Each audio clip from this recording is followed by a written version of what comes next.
na. 10,000 ang deposit. Okay ba? Para lang dyan ang pinunta mo? Hindi lang tong dahilan ng pagpunta ko. Patrick!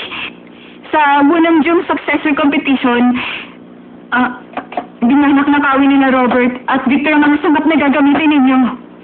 Kaya sa galit mo, itinapon mo ang sangkap sa... Sino may sabi? Puro kalokohan ka na naman. Belanin ko, bakit lumayas ka? Sino may sabi sa'yo?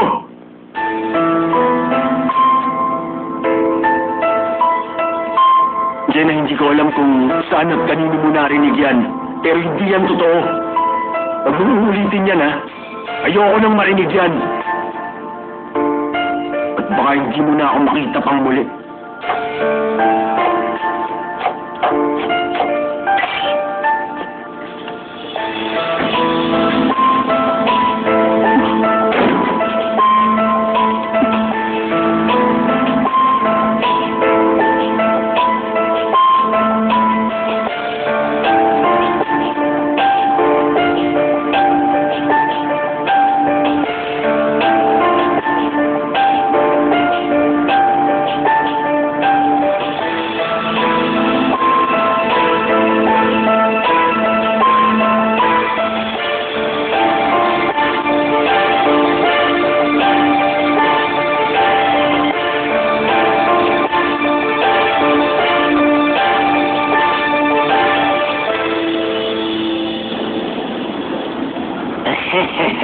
Ay, nako. Talaga nga naman, ang gagwapo ng mga binatang ito.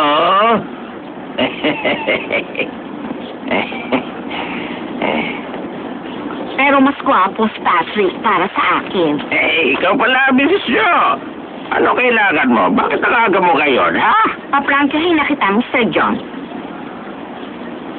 Ano ba ako? Para sa iyo, sabihin mo.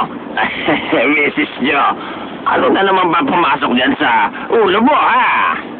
May isa sa kanila, sa Bunamjung. Wala na silang pakialam sa akin doon. Ay, Diyos ko naman.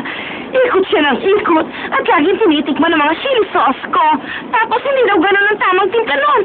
Kailan pa siya nagsimulang mag-eksperimento sa chili paste natin, samantalang hindi niya trabaho ang isang yun. Ay, nako. Nakakatawa ka naman. Bakit, Mr. John? Wala ka na rin bang pakialam sa akin? Tulad ng mga tao na nasa Bunamjung ngayon? Ay, siyempre, hindi ganon. Bigla ka kasing dumating dito habang abala ko sa ibang bagay, tapos bigla kang iiyak dyan. Sa harap ko pa. Hindi naman tama yon. Hindi tama yung ginagawa mo yan. Oo nga pala, Mrs. Jo. Ngayong araw na nga pala yun. Si Chef O pala. Maaring nakalis na siya ngayon. Takali na ako. Sige na. Alis na ako. Maaring nag-uumpisa na sila. Mr. Ay, John! saka na, ha? Mr. John! Mr. John! Bakit kahit na nasa patay malapit? Hindi ka pa isinisila. Nakaguhit na sa iyong mga palad ang lintang na. Meron ba ditong sinilang sanggol na babaeng may kambalahan? Isang nalalaki nila. Hindi ko nakakapayag na magpapatulang tayo kapagkat ayokong mamatay ang aking lala. Nakaguhit na sa ating mga palad ang ating kapatid. Ngunit tayo ang gumagawa. Huwag mong lapas na nganin mo hawakin